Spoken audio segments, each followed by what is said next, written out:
SC ST ಜಾತಿಗಳಿಗೆ ಶೇಕಡಾ 56% ಮೀಸಲಾತಿ ಜಾರಿಗೆ ದೇವರಾಜ್ ಟಿ ಕಾಟೂರು ಆಗ್ರಹ. ಎಲ್ಲಾ ಪಕ್ಷಗಳಿಗೂ ಎಸ್ಸಿ ಎಸ್ಟಿ ಮತ ಬೇಕು, ಹಿತ ಬೇಡದಂತಾಗಿದೆ. ಎಸ್ಸಿ ಎಸ್ಟಿ ಜಾತಿಗಳಿಗೆ ಶೇಕಡಾ 56% ಮೀಸಲಾತಿ ನೀಡದಂತೆ ಎಲ್ಲ ರಾಜಕೀಯ ಪಕ್ಷಗಳ ಒಳಸಂಚು. ಎಸ್ಸಿ ಎಸ್ಟಿ ಜಾತಿಗಳಿಗೆ ಶೇಕಡಾ 56% ಮೀಸಲಾತಿ ನೀಡದಂತೆ ಪಕ್ಷಾತೀತವಾಗಿ ಎಲ್ಲ ರಾಜಕೀಯ ಪಕ್ಷಗಳು ಒಳಸಂಚು ಮಾಡಿರುವುದರಿಂದ ರಾಜ್ಯ ಉಚ್ಚ ನ್ಯಾಯಾಲಯ ನೀಡಿರುವ ತಾತ್ಕಾಲಿಕ ತಡೆಯಾಜ್ಞೆಯನ್ನು ತೆರವು ಮಾಡಲು ಸರ್ಕಾರದ ಅಡ್ವೊಕೇಟ್ ಜನರಲ್ ಹೈಕೋರ್ಟ್ ವಿಚಾರಣೆಗೆ ಸತತವಾಗಿ ಗೈರಾಗಿ ಸಮರ್ಥವಾಗಿ ವಾದ ಮಂಡಿಸಲು ಸಾಧ್ಯವಾಗದೆ ಉದ್ದೇಶಪೂರ್ವಕವಾಗಿ 152 ಜಾತಿಗಳಿಗೆ ಅನ್ಯಾಯ ಮಾಡ್ತಾ ಇದ್ದಾರೆ ಎಂದು ಕರ್ನಾಟಕ ರಾಜ್ಯ ನಾಯಕರ ಯುವ ಸೇನೆಯ ರಾಜ್ಯಾಧ್ಯಕ್ಷ ದೇವರಾಜ್ ಟಿ ಕಾಟೂರು ಆರೋಪಿಸಿದರು. ನಗರದ ಜಿಲ್ಲಾ ಕಾರ್ಯನಿರತ ಪತ್ರಕರ್ತರ ಭವನದಲ್ಲಿ ಕರೆದಿದ್ದ ಪತ್ರಿಕಾಗೋಷ್ಠಿಯಲ್ಲಿ ಅವರು ಮಾತನಾಡಿ, ಎಸ್ಸಿ ಎಸ್ಟಿ ಜಾತಿಗಳಿಗೆ ಶೇಕಡಾ 56% ಮೀಸಲಾತಿ ನೀಡದಂತೆ ಎಲ್ಲ ರಾಜಕೀಯ ಪಕ್ಷಗಳ ಒಳಸಂಚು ಮಾಡಿವೆ ಎಂದು ದೂರಿದರು. ರಾಜ್ಯ ಉಚ್ಚ ನ್ಯಾಯಾಲಯ ನೀಡಿರುವ ತಾತ್ಕಾಲಿಕ ತಡೆಯಾಜ್ಞೆಯನ್ನ ರಾಜ್ಯ ಸರ್ಕಾರ ಎಲ್ಲ ಪಕ್ಷಗಳು ತೆರವುಗೊಳಿಸಬೇಕು. ಇಲ್ಲದಿದ್ದರೆ ರಾಜ್ಯ ಸರ್ಕಾರದ ವಿರುದ್ಧ ರಾಜ್ಯಾದ್ಯಂತ ಎಸ್ಸಿ ಎಸ್ಟಿ ಸಂಘ ಸಂಸ್ಥೆಗಳೊಂದಿಗೆ ಹೋರಾಟ ಮಾರಾಟ ಮಾಡಲಾಗುವುದು. ಚುನಾವಣೆಯಲ್ಲಿ ಎಲ್ಲ ಪಕ್ಷಗಳಿಗೂ ತಕ್ಕ ಪಾಠ ಕಲಿಸಬೇಕಾಗುತ್ತದೆ ಎಂದು ದೇವರಾಜ್ ಟಿ ಕಾಟೂರು ಎಚ್ಚರಿಸಿದರು. ಪತ್ರಿಕಾಗೋಷ್ಠಿಯಲ್ಲಿ ಕರ್ನಾಟಕ ರಾಜ್ಯ ನಾಯಕರ ಯುವ ಸೇನೆಯ ರಾಜ್ಯ ಪ್ರಧಾನ ಕಾರ್ಯದರ್ಶಿ ಸಿದ್ದರಾಜು, ರಾಜ್ಯ ಉಪಾಧ್ಯಕ್ಷ ಶಿವಕುಮಾರಸ್ವಾಮಿ, ಗೌರವ ಸಲಹೆಗಾರ ಪರಮಶಿವಮೂರ್ತಿ, ಜಿಲ್ಲಾ ಮುಖಂಡರಾದ ಜಯಸುಂದರ್ ಕೆ ಪರಮಶಿವಮೂರ್ತಿ ಹಾಜರಿದ್ದರು. ಬ್ಯೂರೋ ರಿಪೋರ್ಟ್ ಹೊಮ್ಮ ನಂಜುಂಡ ನಾಯಕ, ಪ್ರಜಾಪವರ್ ಟಿವಿ, ಚಾಮರಾಜನಗರ.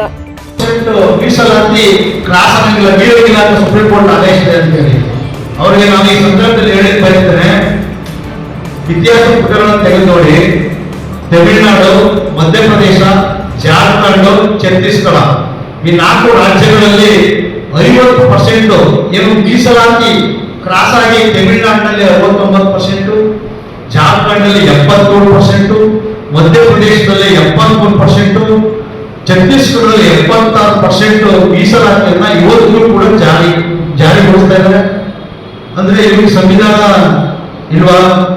ಸಂವಿಧಾನ ಪ್ರಕಾರನೇ ಅವ್ರು ಮಾಡೋದು. ಸಂವಿಧಾನ ಏನ್ ಹೇಳುತ್ತೆ, ಎಸ್ಸಿ ಎಸ್ಟಿಗಳಿಗೆ ಮೀಸಲಾತಿ ಕೊಡುವಾಗ, ಜನಸಂಖ್ಯೆಗೆ ಮೀಸಲಾತಿ ಕೊಡುವಾಗ ಅವರು ಆಯಾ ರಾಜ್ಯದ ವಿಧಾನಸಭೆಯಲ್ಲಿ ಅವರು ಅನುಮೋದನೆ ಪಡೆದು ಕೊಡಬಹುದು ಅಂತಕ್ಕಂಥದ್ದನ್ನ ಹೇಳಿ, ಅದರ ಒಂದು ಮಾನದಂಡದ ಆಧಾರದ ಮೇಲೆ ಈ 4 ರಾಜ್ಯಗಳು ಇವತ್ತು ಮೀಸಲಾತಿಯನ್ನ ಜಾರಿಗೊಳಿಸಿದೆ. ಅದರಂತೆ ನಮ್ಮ ರಾಜ್ಯ ಸರ್ಕಾರವು ಕೂಡ, ನಮ್ಮ ಕರ್ನಾಟಕ ರಾಜ್ಯದಲ್ಲೂ ಏನು ಈ 4 ರಾಜ್ಯಗಳು ಮಾನದಂಡಗಳ ಆಧಾರದ ಮೇಲೆ ಮಾಡಿದ, ಅದೇ ರೀತಿ ನೀವು ಕೂಡ ಈ ಕರ್ನಾಟಕದಲ್ಲಿ 56% ಮೀಸಲಾತಿಯನ್ನು ಜಾರಿಗೊಳಿಸಬೇಕು ಅಂತಕ್ಕಂಥದ್ದನ್ನ ನಾವು ಇವಾಗ ಈ ಪತ್ರಿಕಾಗೋಷ್ಠಿ ಮುಖಾಂತರ ನಾನು ಒತ್ತಾಯ ಮಾಡ್ತಾ ಇದ್ದೇನೆ. ಇದಲ್ಲದೆ ಇವತ್ತು ನಮ್ಮ ರಾಜ್ಯದ ಮುಖ್ಯಮಂತ್ರಿಗಳಾಗಿರ್ತಕ್ಕಂಥ ಸನ್ಮಾನ್ಯ ಸಿದ್ದರಾಮಯ್ಯ ಸಾಹೇಬರು ಎಸ್ಸಿ ಎಸ್ಟಿಗಳ ಮತ್ತು ಹಿಂದುಳಿದ ವರ್ಗದ ನಾಯಕರು, ಸಾಮಾಜಿಕ ನ್ಯಾಯದ ಅಧಿಕಾರರು, ಇವರು ಏನು ಸಂವಿಧಾನದ ಅಡಿಯಲ್ಲಿ ನಾವು ಮೀಸಲಾತಿಯನ್ನು ಕೊಡಬೇಕು, ನೈಜಗಳು ಸೇರಬೇಕು ಅನ್ನುವಂಥದ್ದನ್ನ ತಾವು ಹೇಳ್ತಾರೆ. ಆದ್ರೆ ನನ್ನ ಮುಖ್ಯಮಂತ್ರಿಗಳಿಗೆ ನಾನು ಮನವಿ ಮಾಡೋದೇನು ತಿಳಿದ್ರೆ, ಈ ರಾಜ್ಯದಲ್ಲಿ ಇರ್ತಕ್ಕಂಥ ಸರ್ವ ಪಕ್ಷಗಳ ಸಭೆಯನ್ನು ತಾವು ಕಳೆದು ಮಾನ್ಯ ಈ ದೇಶದ ಗೌರವಾನ್ವಿತ ಪ್ರಧಾನಮಂತ್ರಿಗಳಾಗಿರ್ತಕ್ಕಂಥ ನರೇಂದ್ರ ಮೋದಿ ಅವರ ಬಳಿ, ಗೃಹ ಸಚಿವರು ಬಳಿ, ಈ ರಾಜ್ಯದಲ್ಲಿ ಏನು ಕೇಂದ್ರ ಸರ್ಕಾರದಲ್ಲಿ ಮಂತ್ರಿಯಾಗಿರ್ತಕ್ಕಂಥ ಮಂತ್ರಿಗಳನ್ನ ಕೇವಲ 56,437 ಹುದ್ದೆಗಳ ನೇಮಕಾತಿ ಮಾತ್ರ ತಡೆಯಾಜ್ಞೆ ಕೊಟ್ಟಿದೆ. ಆದ್ರೆ ರಾಜ್ಯ ಸರ್ಕಾರ ಏನು ಒಂದು ಎಸ್ಸಿ ಎಸ್ಟಿಗಳಿಗೆ ಒಂದು ಶೈಕ್ಷಣಿಕ ಪ್ರವೇಶ ಆಗಿರ್ಬೋದು ಅಥವಾ ಉನ್ನತ ಶಿಕ್ಷಣ ಪಡೆಯಲಿಕ್ಕೆ ಇವರು 50% ಮೀಸಲಾತಿ ನಾವು ಪ್ರವಾಸಕ್ಕೆ ಮಾಡ್ಕೊತೀವಿ ಅಂತ ಹೇಳಿ ಇವರು ಪ್ರಮಾಣ ಪತ್ರವನ್ನ ಕೊಡ್ತಾರೆ. ಅದು ರಾಜ್ಯ ಸರ್ಕಾರ ಕೇಳಿಲ್ಲ. ಆಗ ಉದ್ದೇಶಪೂರ್ವಕವಾಗಿ ರಾಜ್ಯ ಸರ್ಕಾರವನ್ನೇ ರಾಜ್ಯ ಉಚ್ಚ ನ್ಯಾಯಾಲಯಕ್ಕೆ ಅಪೀಲ್ ಸಲ್ಲಿಸಿದೆ. ಅಂದ್ರೆ ಇವರು ಎಸ್ಸಿ ಎಸ್ಟಿಗಳ ಪರವಾಗಿ ಸರ್ಕಾರ ಇದೆಯಾ ಇಲ್ವಾ ಅಂತಕ್ಕಂಥದ್ದು ನಮ್ಗೆ ಅನುಮಾನ ಮೂಡಿದೆ. ಇದರಿಂದ ಇವತ್ತು ನಮ್ಮ ವಾಲ್ಮೀಕಿ ನಾಯಕ ಸಮಾಜದವರು ಇವತ್ತು ಎಲ್ಲೋ ಒಂದು ಕಡೆ ಮೆಡಿಕಲ್ ಪ್ರವೇಶ ಪಡುವಂತ ಸಂದರ್ಭದಲ್ಲಿ ನಮಗೆ ಈ 4% ಇಂದ ಕನಿಷ್ಠ 300 ಮೆಡಿಕಲ್ ಸೀಟ್ಗಳು ನಮಗೆ ಪ್ರವೇಶದಿಂದ ಸಿಗ್ತೇ ನಷ್ಟ ಆಗ್ತದೆ. ನಮಗೆ ಸುಮಾರು 1000 ಉನ್ನತ ಹುದ್ದೆಯ ಶಿಕ್ಷಣ ಪಡೆಯಲಿಕ್ಕೆ ನಮ್ಗೆ ಆ ಸೀಟ್ ಕೂಡ ಕಷ್ಟ ಆಗ್ತಾ ಇದೆ. ಅಂದ್ರೆ SC STಗಳಿಗೆ ಇನ್ನೆಷ್ಟು ಆಗ್ಬೋದು ಇದನ್ನ ಅರ್ಥ ಮಾಡಿಕೊಂಡು ನಮ್ಮ SC STಗಳ ಒಂದು ಹಿತದೃಷ್ಟಿಯಿಂದ ರಾಜ್ಯ ಸರ್ಕಾರ ಏನು ಇವತ್ತು ರಾಜ್ಯ ಉಚ್ಚ ನ್ಯಾಯಾಲಯ ಈ ಹುದ್ದೆಗಳನ್ನ 56,400 ಹುದ್ದೆಗಳನ್ನ ನೇಮಕ ಮಾಡ್ಕೊಳ್ಳಿಕ್ಕೆ ತಡೆಯಾಜ್ಞೆ ಕೊಟ್ಟಿದೆ. ಅದನ್ನ ಸಮರ್ಥವಾಗಿ ವಾದವನ್ನು ಮಂಡಿಸುವಂತಹ ಅಡ್ವೊಕೇಟ್ ಜನರಲ್ ಅವರನ್ನು ನೇಮಕ ಮಾಡಿ ಆದಷ್ಟು ಬೇಗ ನೀವು ಈ ತಡೆಯಾಜ್ಞೆ ತೆರವುಗೊಳಿಸಿ 56% ಮೀಸಲಾತಿಯಡಿಯೇ ನೀವು ಹುದ್ದೆಗಳನ್ನ ನೇಮಕ ಮಾಡ್ಕೋಬೇಕು ಅಂತೇಳಿ ನಾವು ಆಗ್ರಹವನ್ನ ಮಾಡ್ತೇವೆ. ಇಲ್ಲದಿದ್ದ ಪಕ್ಷದಲ್ಲಿ ಸುಮಾರು 3,371 ಹುದ್ದೆಗಳು ನಮ್ಮ SC STಯ ಸಮಾಜದ ವಿದ್ಯಾರ್ಥಿಗಳಿಗೆ ಮತ್ತೆ ನಿರುದ್ಯೋಗಿಗಳಿಗೆ ನೌಕರಿಯನ್ನು ನಾವು ಕಳ್ಕೋಬೇಕಾಗ್ತದೆ. ಅದರಲ್ಲೂ ನಮ್ಮ ನಾಯಕ ಸಮಾಜಕ್ಕೆ, ವಾಲ್ಮೀಕಿ ಸಮಾಜ, ST ಸಮಾಜಕ್ಕೆ ಸುಮಾರು 2,253 ಹುದ್ದೆಗಳನ್ನು ನಾವು ಕಳ್ಕೊತಾ ಇದ್ದೇವೆ. ಅದು 4% ಅಲ್ಲಿ. ಇದರಿಂದ ನಮಗೆ ಆರ್ಥಿಕವಾಗಿ ಈ ಸಮಾಜಗಳಿಗೆ ತುಂಬಾ ನಷ್ಟವನ್ನ. ಈ ದಿನ ನಮ್ಮ ಪತ್ರಕರ್ತರ ಸಂಘದಲ್ಲಿ ಕರ್ನಾಟಕ ರಾಜ್ಯ ನಾಯಕರ ಯುವ ಸೇನೆ ರಾಜ್ಯಾಧ್ಯಕ್ಷರಾಗಿರ್ತಕ್ಕಂಥ ದೇವರಾಜ್ ಟಿ ಕಾಟೂರ್ ನಾನು ಈ ಪತ್ರಿಕಾಗೋಷ್ಠಿಯನ್ನು ಉದ್ದೇಶಿಸಿ ಮಾತನಾಡಲಿದ್ದೇನೆ. ನನ್ನ ಜೊತೆ ನಮ್ಮ ಯುವ ಸೇನೆಯ ರಾಜ್ಯ ಉಪಾಧ್ಯಕ್ಷರಾಗಿರ್ತಕ್ಕಂಥ ಶಿವಕುಮಾರ್ ಅವರು ಕೂಡ ಸ್ವಾಗತವನ್ನು ನಾನು ಬಯಸ್ತೇನೆ. ಅದೇ ರೀತಿ ನಮ್ಮ ರಾಜ್ಯ ಪ್ರಧಾನ ಕಾರ್ಯದರ್ಶಿಯಾಗಿರ್ತಕ್ಕಂಥ ಕಣೇನುಡಿ ಸಿದ್ದೋರಿದ್ದಾರೆ, ಅವರು ಕೂಡ ಸ್ವಾಗತವನ್ನು ಬಯಸ್ತೇನೆ. ಅದೇ ರೀತಿ ಗೌರವ ಸಲಹೆಗಾರರಾಗಿರ್ತಕ್ಕಂಥ ಪರಶುಮೂರ್ತಿ ಅವರು ಕೂಡ ಉಪಸ್ಥಿತರೆ, ಅವರು ಕೂಡ ಸ್ವಾಗತವನ್ನು ಬಯಸ್ತೇನೆ. ಮತ್ತು ಚಾಮರಾಜನಗರ ಜಿಲ್ಲೆಯ ನಮ್ಮ ಜನಾಂಗದ ಯುವ ಮುಖಂಡರು ನೇತಾರಾಗಿರ್ತಕ್ಕಂಥ ಜಯಸೂರ್ ಅವರು ಕೂಡ ಇಲ್ಲಿ ಉಪಸ್ಥಿತರೆ, ಅವರು ಕೂಡ ಸ್ವಾಗತವನ್ನು ಬಯಸ್ತೇನೆ. ಮತ್ತು ಪರಶುಮೂರ್ತಿ ಅವರು ನಮ್ಮ ಜನಾಂಗದ ಯುವ ಮುಖಂಡರು, ಅವರು ಕೂಡ ಇಲ್ಲಿ ಉಪಸ್ಥಿತರೆ, ಅವರು ಕೂಡ ಸ್ವಾಗತವನ್ನು ಬಯಸ್ತೇನೆ. ಸಂತೋಷ್ ಕುಮಾರ್ ಅವರು ಹತ್ತರಹಳ್ಳಿ, ಅವರು ಕೂಡ ಉಪಸ್ಥಿತರಿದ್ದಾರೆ. ರಮೇಶ್ ನಾಯ್ಕರು ಹತ್ತರಹಳ್ಳಿ, ಅವರು ಕೂಡ ಉಪಸ್ಥಿತರಿದ್ದಾರೆ. ಇವೆರಡೂ ಕೂಡ ಸ್ವಾಗತವನ್ನು ಬಯಸ್ತಾರೆ. ಈ ದಿನ ನಾವು ಪತ್ರಿಕಾಗೋಷ್ಠಿಯನ್ನು ಕರೆದ ಉದ್ದೇಶ ಏನಪ್ಪ ಅಂತ ಹೇಳಿದ್ರೆ,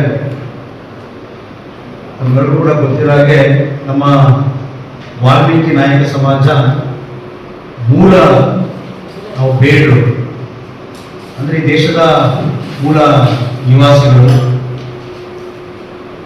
ಏನು 1950ರಲ್ಲಿ ಸಂವಿಧಾನ ಜಾರಿಗೆ ಬಂದ ದಿನದಿಂದಲೂ ಕೂಡ, ಅಂದರೆ ಅಂದೇ ನಾವು ಮೂಲ ವನವಾಸಿಗಳಾಗಿದ್ದರೂ ಕೂಡ ನಮ್ಮನ್ನು ಅವತ್ತು ಪರಿಶಿಷ್ಟರ ಪಂಗಡ ಪಟ್ಟಿಗೆ ನಮ್ಮನ್ನು ಸೇರಿಸಬೇಕಾಗಿತ್ತು. ಅನಿವಾರ್ಯ ಕಾರಣಗಳಿಂದ ಅವತ್ತು ನಮ್ಮ ಕೈ ಬಿಡ್ತಾರೆ. ಏನು 1951ರ ಸಂವಿಧಾನದ ಒಂದು ಮೀಸಲಾತಿ ಜಾರಿಯಾಗಿದೆ. ಅಂದಿನಿಂದ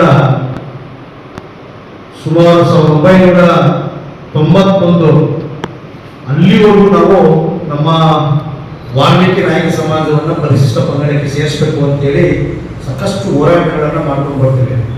40 ವರ್ಷಗಳ ಕಾಲ. ಅದಾದ ನಂತರ ಏನು ಅಂದಿನ ಪ್ರಧಾನಿಯಾಗಿರ್ತಕ್ಕಂಥ ಚಂದ್ರಶೇಖರ್ ಅವರು 1991ರಲ್ಲಿ ನಮ್ಮ ವಾಲ್ಮೀಕಿ ನಾಯಕ ಸಮಾಜವನ್ನು ಪರಿಶಿಷ್ಟ ಪಂಗಡಕ್ಕೆ ಸೇರಿಸ್ತಾರೆ. ಅದಕ್ಕಿಂತ ಮುಂಚಿತವಾಗಿ ನಾವು ಬ್ಯಾಕ್ವರ್ಡ್ ಟ್ರೈಬ್ಸ್, ಒಂದು ನಾವು ಬ್ಯಾಕ್ವರ್ಡ್ ಟ್ರೈಬ್ಸ್ ಆಗಿರ್ತೀವಿ. ಅವತ್ತು ನಮಗೆ 4% ಮೀಸಲಾತಿಯನ್ನ ಕೊಡ್ತಾರೆ ಬ್ಯಾಕ್ವರ್ಡ್ ಟ್ರೈಬ್ಸ್ ಅಲ್ಲಿ. ನಾವು 1991ರಲ್ಲಿ ನಾವೇನು ST ಸೇರ್ಪಡೆ ಆಗ್ತೀವಿ, ಆ ಸೇರ್ಪಡೆಯಾದಾಗ ಅಂದಿನ ಮುಖ್ಯಮಂತ್ರಿಗಳಾಗಿರ್ತಕ್ಕಂಥ ಬಂಗಾರಪ್ಪನವರು ನಾವು ನಮ್ಮ ಮೀಸಲಾತಿಯನ್ನ ಏನು ಬೀಗಿರ್ತೀವಿ, ನಾವು ಆ 4% ಮೀಸಲಾತಿಯನ್ನ ಪರಿಶಿಷ್ಟ ಪಂಗಡಕ್ಕೆ ಸೇರಿಸಿದ್ರೆ, ಅಂದ್ರೆ ನಮ್ಗೆ ಕೊಟ್ಟಿದ್ರೆ ನಮ್ಮ ಜನಸಂಖ್ಯೆಯೊಳಗೆ ಅಂದೇ ನಮಗೆ 7% ಮೀಸಲಾತಿ ಸಿಕ್ತಿತ್ತು. ಆದರೂ ಕೂಡ ಅವತ್ತು ಕಾರಣಾಂತರಗಳಿಂದ, ರಾಜಕೀಯ ಕಾರಣಾಂತರಗಳಿಂದ ಎಸ್ ಬಂಗಾರಪ್ಪ ಅವರು ನಮ್ಮನ್ನು ಸೇರಿಸಲ್ಲ ST. ಆದ್ರೆ ಅವತ್ತಿಂದಲೂ ಕೂಡ ನಾವು ಜನಸಂಖ್ಯೆಗೆ ಅನುಗುಣವಾಗಿ ನಮಗೆ ಮೀಸಲಾತಿಯನ್ನು ಕೊಡಬೇಕು ಪರಿಶಿಷ್ಟ ಪಂಗಡಕ್ಕೆ ಅಂತೇಳಿ ಹೋರಾಟದ ಫಲವಾಗಿ 2021ರಲ್ಲಿ ವಾಲ್ಮೀಕಿ ಗುರುಪೀಠದ ಜಗದ್ಗುರುಗಳಾಗಿರ್ತಕ್ಕಂಥ ಪ್ರಸನ್ನಾನಂದ ಸ್ವಾಮೀಜಿಯವರ 257 ದಿನಗಳ ಅಹೋರಾತ್ರಿಯ ಒಂದು ಹೋರಾಟದ ಫಲವಾಗಿ ಅಂದಿನ ಬಿಜೆಪಿ ಸರ್ಕಾರ ಸುಗ್ರೀವಾಜ್ಞೆ ಮುಖಾಂತರ 50% ಇದ್ದಂತಹ ಮೀಸಲಾತಿಯನ್ನು 56%ಗೆ ಏರಿಕೆ ಮಾಡಿ SC ಸಮುದಾಯಕ್ಕೆ 15 ಇದ್ದಂಥದ್ದನ್ನು 17% ಮಾಡಿ ST ಸಮಾಜಕ್ಕೆ ಇದ್ದಂತಹ 3% ಅನ್ನ 4% ಹೆಚ್ಚುವರಿ ಮಾಡಿ 7% ಮೀಸಲಾತಿಯನ್ನ ಜಾರಿಗೊಳಿಸ್ತಾರೆ. ಅಂದಿನಿಂದಲೂ ಕೂಡ ಇಂದಿನವರೆಗೂ 7% ಅಲ್ಲೇ ನಮಗೆ ಶೈಕ್ಷಣಿಕ ಪ್ರವೇಶಗಳಾಗಿರ್ಬೋದು, ಉನ್ನತ ಶಿಕ್ಷಣದ ಒಂದು ಪ್ರವೇಶಾತಿಗಳಾಗಿರ್ಬೋದು, ಪ್ರಮೋಷನ್ ಆಗಿರ್ಬೋದು, ಅಥವಾ ಉದ್ಯೋಗ ನೇಮಕಾತಿ ಇರ್ಬೋದು, ಇವೆಲ್ಲವನ್ನು ಕೂಡ 56% ನಲ್ಲೇ ನೇಮಕಾತಿಗಳನ್ನ ಮಾಡ್ಕೊಂಡು ಬರ್ತಾರೆ. ಆದರೆ ಧಾರವಾಡದಲ್ಲಿ ಏನು ವಿದ್ಯಾರ್ಥಿಗಳು ಮತ್ತು ನಿರುದ್ಯೋಗಿಗಳು ಬೃಹತ್ ರಾಜ್ಯ ಉಚ್ಚ ನ್ಯಾಯಾಲಯ ಯಾವ ರೀತಿ ಆದೇಶ ಕೊಡ್ತಾರೆ, ತೀರ್ಪು ಕೊಡ್ತದೆ, ತೀರ್ಪು ಕೊಟ್ಟ ನಂತರ ನಾವು ಅವರಿಗೆ ನೇಮಕಾತಿ ಪತ್ರಗಳನ್ನು ಕೊಡ್ತೇವೆ ಅಂತಕ್ಕಂಥದ್ದನ್ನ ನಮ್ಮ ರಾಜ್ಯ ಸರ್ಕಾರ ಬೇಡ ಆಗ್ತಾರೆ. ಅದಕ್ಕೂ ಹೈಕೋರ್ಟ್ ಅವರು ನೀವು ಸಮರ್ಪಕವಾದ ಒಂದು ಉತ್ತರ ಕೊಡಬೇಕು, ಪ್ರಮಾಣ ಪತ್ರ ಕೊಡಬೇಕು ಅಂತ ಹೇಳಿದಾಗ ರಾಜ್ಯದ ಅಡ್ವೊಕೇಟ್ ಜನರಲ್ ಅವರು ಸತತವಾಗಿ 3 ವಿಚಾರಣೆಗೆ ಅವರು ಗೈರಾಗ್ತಾರೆ. ಅಂದ್ರೆ ಇದು ಉದ್ದೇಶ ಏನು? SC STಗಳಿಗೆ ಕೊಟ್ಟಿರ್ತಕ್ಕಂಥ ಮೀಸಲಾತಿಯನ್ನ 56,437 ಹುದ್ದೆಗಳನ್ನ ನೇಮಕ ಮಾಡಿಕೊಳ್ಳೋದಕ್ಕೆ ರಾಜ್ಯ ಸರ್ಕಾರವೂ ಕೂಡ ಇಷ್ಟ ಇಲ್ಲ ಅಂತಕ್ಕಂಥದ್ದು ನಮಗೆ ಸ್ಪಷ್ಟವಾಗಿ ಅರ್ಥ ಆಗ್ತದೆ. ಅದರಿಂದ ನಮಗೆ ಏನಾಗ್ತದೆ, ನಮ್ಮ SC STಗಳ ಮತಗಳನ್ನ ಪಡೆದು ಅಧಿಕಾರಕ್ಕೆ ಬಂದಂತಹ ರಾಜ್ಯ ಸರ್ಕಾರ, ಕಾಂಗ್ರೆಸ್ ಸರ್ಕಾರ ಇವತ್ತು ಸಂವಿಧಾನಬದ್ಧವಾಗಿ ನಮಗೆ ಜನಸಂಖ್ಯೆಗೊಳಗಿಸಬೇಕಾದಂತಹ ಮೀಸಲಾತಿಯನ್ನ ಕೊಡದೇನೆ ಇವತ್ತು ಎಲ್ಲ ಒಂದು ಕಡೆ ರಾಜ್ಯ ಉಚ್ಚ ನ್ಯಾಯಾಲಯ ತಾತ್ಕಾಲಿಕ ತಡೆಯನ್ನು ಕೊಟ್ಟಿದೆ. ತಡೆಯಾಜ್ಞೆಯನ್ನು ತೆರವುಗೊಳಿಸಲಿಕ್ಕೆ ಪ್ರಾಮಾಣಿಕವಾದ ಪ್ರಯತ್ನವನ್ನ ಮಾಡ್ತಾ ಇಲ್ಲ ಅಂತಕ್ಕಂಥದ್ದು ನಮಗೆ ಅವರ ನಡವಳಿಕೆಯಿಂದ ಸ್ಪಷ್ಟವಾಗಿ ಕಾಣ್ತಾ ಇದೆ. ಇದಲ್ಲದೆ ಇದರ ಬಗ್ಗೆ ಈ ರಾಜ್ಯದಲ್ಲಿ ಇರ್ತಕ್ಕಂಥ ಕಾಂಗ್ರೆಸ್, ಬಿಜೆಪಿ, JDS ಈ 3 ಪಕ್ಷದಲ್ಲಿರ್ತಕ್ಕಂಥ ಯಾವುದೇ ಒಬ್ಬ ಜನಪ್ರತಿನಿಧಿ ಇವತ್ತಿನವರೆಗೂ ಕೂಡ ರಾಜ್ಯ ಉಚ್ಚ ನ್ಯಾಯಾಲಯ ಏನು ತಡೆಯನ್ನು ತೆರವುಗೊಳಿಸೋದಕ್ಕೆ ಇವತ್ತು ಯಾವೊಬ್ಬ ಜನಪ್ರತಿನಿಧಿಗಳು ಕೂಡ ಇದ್ರ ಬಗ್ಗೆ ಧ್ವನಿಯಂತ ಇಲ್ಲ. ಅಂದ್ರೆ ಈ 3 ಪಕ್ಷಗಳಿಗೂ SC STಗಳ ಒಂದು ಮತಗಳು ಬೇಕು, ಇವರು ಗೆದ್ದು ಅಧಿಕಾರ ಅನುಭವಿಸಬೇಕು, ಆಡಳಿತ ನಡೆಸಬೇಕು. ಆದ್ರೆ ನಾವು ಸಮರ್ಪಕವಾಗಿ ನಮಗೆ ನ್ಯಾಯಯುತವಾಗಿ ಸಿಗಬೇಕಾದಂತಹ ಮೀಸಲಾತಿಯನ್ನ ಕೊಡಿಸಲಿಕ್ಕೆ ಈ 3 ಪಕ್ಷದ ರಾಜಕಾರಣಿಗಳಿಗೆ ಇವ್ರಿಗೆ ಆಸಕ್ತಿ ಇಲ್ಲ ಅಂತಕ್ಕಂಥದ್ದನ್ನ ನಾನು ನೇರವಾಗಿ ಹೇಳಲಿಕ್ಕೆ ಬಯಸ್ತೇನೆ. ಇವರು ಮಾಡಿರ್ತಕ್ಕಂಥ ಒಳ ಸಂಚಿನಿಂದಲೇ ಇವತ್ತು ರಾಜ್ಯ ಹೈಕೋರ್ಟ್ ತಡೆಯಾಜ್ಞೆ ಕೊಟ್ಟಿರೋದು. ಇದನ್ನ ತೆರವುಗೊಳಿಸಲಿಕ್ಕೆ ಯಾವ ವಿರೋಧ ಪಕ್ಷದಲ್ಲಿರ್ತಕ್ಕಂಥ ಬಿಜೆಪಿ ಪಕ್ಷ ಆಗಲಿ, JDS ಪಕ್ಷ ಆಗಲಿ ರಾಜ್ಯ ಸರ್ಕಾರಕ್ಕೆ ಆಗ್ರಹ ಮಾಡ್ತಾ ಇಲ್ಲ. ಆ ಒಂದು ವಿಚಾರವನ್ನ ಎಲ್ಲೂ ಕೂಡ ಪ್ರಸ್ತಾಪ ಮಾಡ್ತಾ ಇಲ್ಲ.